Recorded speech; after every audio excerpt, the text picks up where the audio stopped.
Lesson 6, Responsibility 101. Now in Lesson 5, we focused on self-determination and empowerment as it relates to personhood and identity.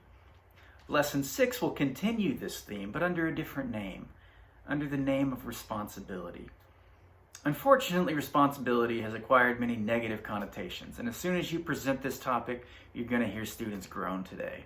And that's really unfortunate for them, because the way that we are going to present responsibility is that responsibility is a power. It's a very powerful force in your life.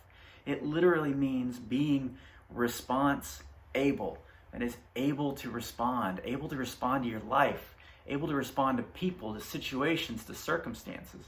Without responsibility, we would simply be something that everything happened to, with no ability to act back on it.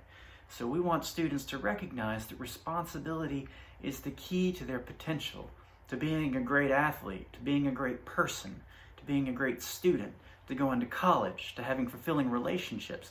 None of this is possible without occasionally delaying gratification and being responsible and disciplined to learning and developing. But responsibility is also important for domestic violence prevention for a couple of reasons. On the first count, responsibility reminds us of the kind of men that we want to be: respectful, mutual, men who enjoy satisfying, equitable relationships.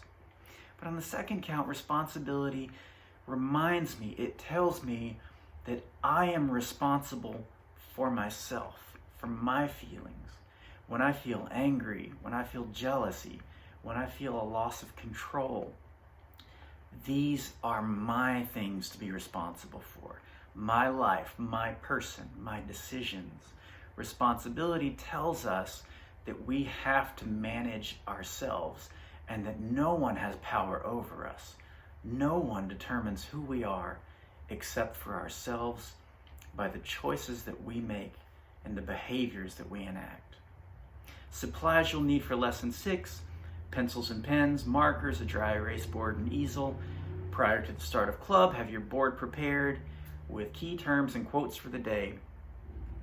As for the objectives of Lesson 6, the primary objective is to practice responsibility. The curriculum suggests the following activity. Divide your students into about 3 groups depending on the size, and let each group know that they are responsible for presenting on a topic to the rest of the club. Topics can be things such as accountability or healthy manhood, if you want to tie back into previous lessons. Let the groups know that they're going to be meeting, deciding how to talk about these things, and then all presenting together to the group to teach the group more about these topics. If this doesn't fly with your group, you can also consider individual presentations that are a little shorter.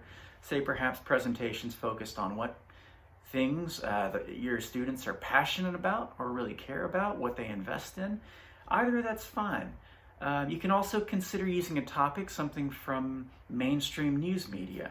Ask them to present on a story of someone being responsible or irresponsible in the news.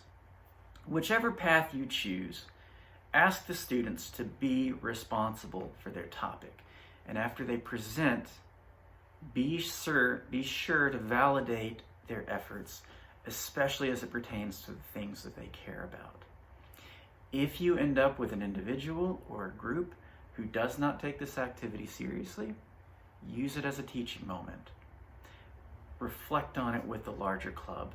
Ask other groups if they felt cheated, that they did more work. Did they feel cheated, that they didn't have an opportunity to learn from this group? What was the importance? What's the lesson of responsibility that we can learn from this? In Lesson 6, by challenging students to come in next time with a list of their favorite songs and musical artists.